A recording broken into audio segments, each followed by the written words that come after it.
नाशिक जिल्ह्यातील चांदवड लासलगाव चौफुलीपासून चांदवडच्या दिशेने पिकअप क्रमांक MH15 CK 0916 यामध्ये 3 गाई गोवंश घेऊन जात असल्याची माहिती प्राणी फाउंडेशनच्या सदस्यांना मिळाली होती.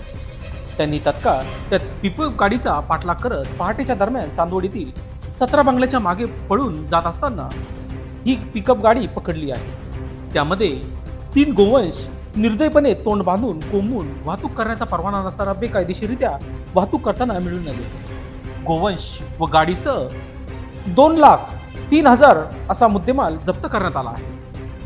सदर गाडी चालक रतन सुधाकर शेलार यांच्या विरोधात चांदवड पोलीस स्टेशनमध्ये महाराष्ट्र प्राणी संरक्षण सुरगाणा अधिनियम 1995 प्र 5 अ उल्लंघन 9 प्राणी छळ प्रतिबंध अधिनियम 1960 चे कलम 711 मोटर वाहन कायदा कलम 83/1